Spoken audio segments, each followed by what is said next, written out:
இலங்கையர்களுக்கு பகுதி நேர வேலைவாய்ப்பு அரசாங்கத்தின் மகிழ்ச்சி தகவல். தமிழரசை விமர்சித்தால் கடும் நடவடிக்கை, சுமந்திரன் எச்சரிக்கை. 2026 வேலைவாய்ப்பு சந்தை குறித்து அதிர வைக்கும் பாமகவின் கணிப்பு. மத்திய கிழக்கில் ஏற்பட்ட திடீர் பதற்றம், ஈரானை நோக்கி விரையும் அமெரிக்க போர்க்கப்பல். இலங்கையில் அதிகரிக்கும் வாகனங்களின் தேவை, விலை அதிகரிப்பு குறித்து வெளியான தகவல். அரசுக்கு எதிராக அணி திரளுங்கள், விமல் வீரவன்சவின் பகிரங்க அழைப்பு.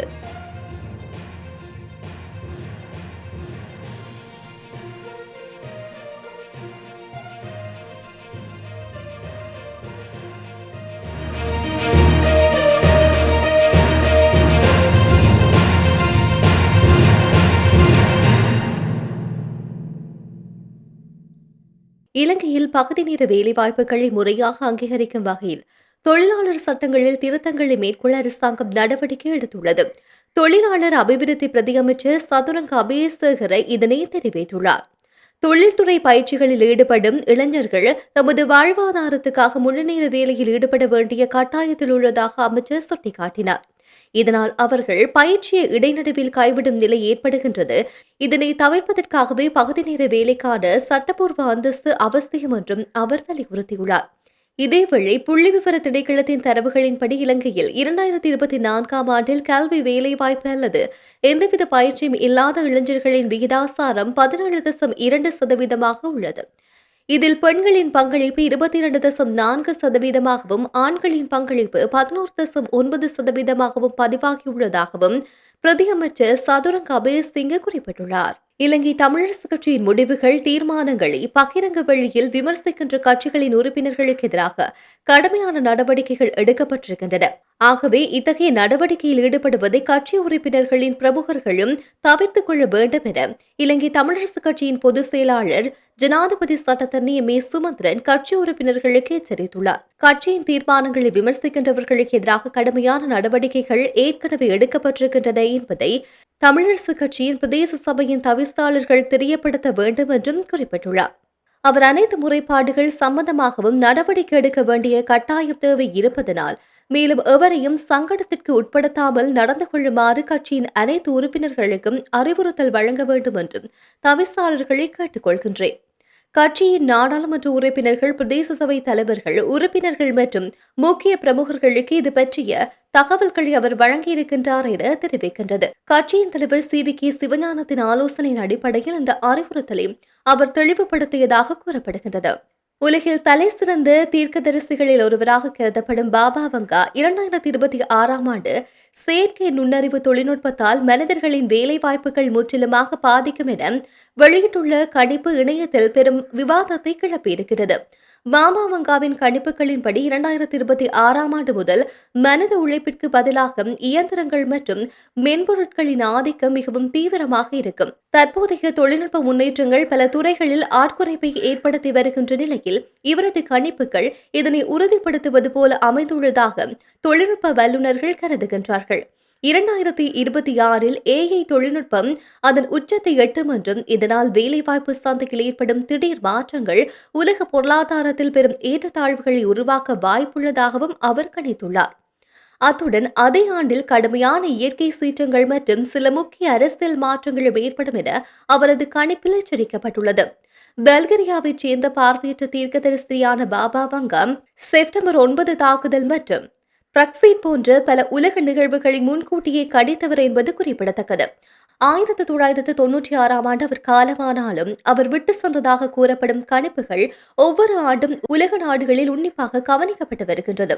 இந்த நிலையில் தொழில்நுட்ப வளர்ச்சியின் வேகம் அதிகரித்து வரும் சூழலில் மனித குலத்தின் எதிர்காலம் குறித்து பாபா வங்காவின் இந்த எச்சரிக்கை மிகவும் முக்கியத்துவம் வாய்ந்ததாக பார்க்கப்படுகின்றமை குறிப்பிடத்தக்கது. அமெரிக்கா தற்போது மத்திய கிழக்கில் ஏற்கனவே இருக்கின்ற போர்க்கப்பலை ஆதரிக்க உலகில் மிகப்பெரிய விமான போர்க்கப்பலான USA ஜெரட்டார் 4 அனுப்ப உள்ளதாக தகவல் வெளியாகியுள்ளது.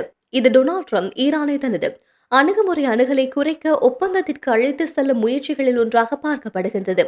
ஈரானின் பொருளாதார நெருக்கடி, விலைவாசி உயர்வால் அரசு மற்றும் உச்சத்தலைவர் அயதுல்லா அலி ஹமேனிக்கு எதிரான போராட்டங்கள் நடந்தது. போராட்டத்தை ஒடுக்க அரசு தீவிர நடவடிக்கைகளை எடுத்ததில் வன்முறை வெடித்தது. போராட்டம் வன்முறையாக மாறியதில் 7000க்கும் மேற்பட்டோர் பலியாகியுள்ளனர். ஈரானின் போராட்டக்காரர்களுக்கு அமெரிக்கா ஆதரவு தெரிவித்தது. மேலும் ஈரானை நோக்கி அமெரிக்காவின் மிகப்பெரிய கடற்படை அனுப்பப்பட்டது. அதன்படி ஈரான் அருகே யுஎஸ்எஸ் ஆபிரகாம் லிங்கன் போர்க்கப்பல் நிறுத்தப்பட்டுள்ளது. இதற்கிடையில் அணுசக்தி ஒப்பந்தத்தில் ஈரான் கையெழுத்திட வேண்டும் என்று அமெரிக்க அதிபர் டிரம்ப் வலியுறுத்தி வருகின்றார். இது தொடர்பாக இரு நாடுகளிடையே பேச்சுவார்த்தைகள் நடந்து வருகின்றது. இதில் உடன்பாடு எட்டப்படவில்லை. கரிபியன் கடல் பகுதியில் உள்ள அமெரிக்க விமானம் தாங்கிய போர்க்கப்பலான ஜெராடார்போ மத்திய கிழக்கு பகுதிக்கு புறப்பட உத்தரவிடப்பட்டுள்ளது. இதையடுத்து அந்த போர்க்கப்பல் ஈரானை நோக்கி தனது பயணத்தை தொடங்கியுள்ளது. ஈரானின் தலைநகர்களுக்கு எதிராக அமெரிக்க அதிபர் டிரம்ப் மிரட்டல் விடுத்து வரும் நிலையில் பாரசீக வளைகுடாவில் உள்ள யுஎஸ்எஸ் ஆபிரகாம் லிங்கன் போர்க்கப்பலுடன் ஜெராடார்போர்ட் போர்க்கப்பல் இணைய உள்ளது. இதேவேளை இஸ்ரேல் ஹமாஸ் போர் என்னும் தாக்குதலில் உள்ள மத்திய கிழக்கில் எந்த ஒரு தாக்கமும் புதிய பிராந்திய போருக்கு வழிவகுக்கும் என கிழக்கு அரபு நாடுகள் முன்னரே எச்சரித்தது. த நியூயார்க் டைமின் தகவலின்படி போர்க்கப்பல் அனுப்பப்படுவதன் மூலமாக அந்த பிராந்தியத்தில் 2 விமான போர்க்கப்பல்கள் மற்றும் அவற்றின் துணை யுத்த கப்பல்களும் இருக்கக்கூடும்.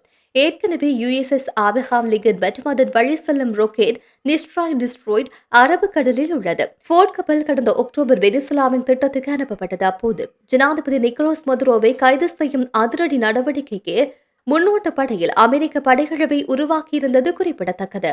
காங்கேசந்துறை மற்றும் திருகோணமலை துறைமுகம் ஆகியவற்றை இந்தியாவுக்கு தாரை பார்க்க அரசு முயற்சிக்கின்றது. அரசின் இந்திய மயமாக்கலுக்கு எதிராக அனைவரும் அணிதிரள வேண்டும் என்று முன்னாள் அமைச்சர் விமல் வீரவன்ச அழைப்பு விடுத்துள்ளார். கொழும்பில் உள்ள தேசிய சுதந்திர முன்னணியின் காரியாலயத்தில் நேற்று வியாழக்கிழமை நடைபெற்ற ஊடகவியலாளர் சந்திப்பின் போது அவர் மேற்கண்டவாறு குறிப்பிட்டார். அங்கு அவர் மேலும் தெரிவித்ததாவது, இலங்கையின் மேற்பரப்பு மற்றும் கடல் தளங்களில் உள்ள அரிய கனிம வளங்களை வரைபடமாக்குதல், அடையாளம் காணுதல் மற்றும் வெட்டியெடுப்பதை இந்திய நிறுவனங்களுக்கு ஒப்படைக்க இந்த ஒப்பந்தம் திட்டமிட்டுள்ளது. இந்த ஒப்பந்தம் இரு அரசுகளின் ஒப்பந்தத்துடன் இந்திய நிறுவனங்களுக்கு கனியமயமாக்கப்பட்ட பகுதிகளை ஒதுக்கவும், இந்தியா பொது மற்றும் தனியார் துறைகளின் முதலீடுகளை ஊக்குவிக்கவும் திட்டமிட்டுள்ளது. சிலோன் கிராஃபைட், நீல சல்பரைட், புல்முடோ கனிம மணல், உயர்தர சிலிக்கன், டோலமைன் மற்றும் கடலுக்கடியில் உள்ள கோப்பல் படிவுகள் போன்ற வளங்களை இந்த ஒப்பந்தத்தின் மூலமாக இந்தியா கையகப்படுத்தும் அபாயம் உள்ளது. இந்த வளங்கள் தொழில்நுட்ப தொழில்களுக்கு அவசியமானவை. இந்த முடிவு நாட்டின் பொருளாதாரத்துக்கு மிக முக்கியமானது. இந்த திட்டத்தில் மக்கள் விடுதலை முன்னணி மற்றும் தேசிய மக்கள் கட்சி ஈடுபட்டுள்ளது. மக்கள் விடுதலை முன்னணியின் பொதுச் செயலாளர் ரில்வின் சில்வாவின் இந்திய விஜயம், ஜனாதிபதி அன்ருகுமார் திசாநாயக்கவின் இந்திய விஜயம் இந்த ஒப்பந்தத்தை விரைவுபடுத்துவதில் தாக்கம் ஏற்படுத்தியுள்ளது. இலங்கையில் இந்தியமயமாக்கலுக்கு எதிராக போராடிய ஒரு கட்சியாக மக்கள் விடுதலை முன்னணி ஆரம்பத்தில் இருந்தது. இந்த நடவடிக்கை துரோகமானது. மக்கள் ஒன்றுபட்டு அதற்கு எதிராக போராட வேண்டும்.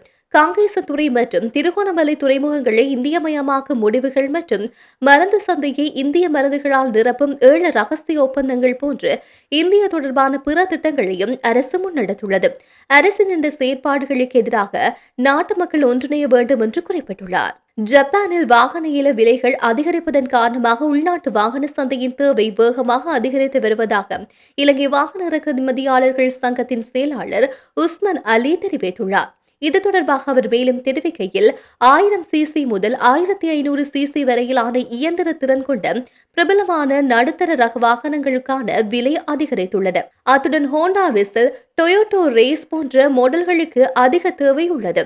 இந்த ஆண்டு ஏப்ரல் 1ஆம் தேதி முதல் செயற்படுத்த திட்டமிட்டுள்ள வாகனங்களின் இறக்குமதியில் சமூக பாதுகாப்பு பங்களிப்பு வரி விதிக்க அரசாங்கம் முடிவு செய்துள்ளது. இதன் விளைவாக மொத்த சுங்க வரி சுமார் 2.5% அதிகரிக்கும்.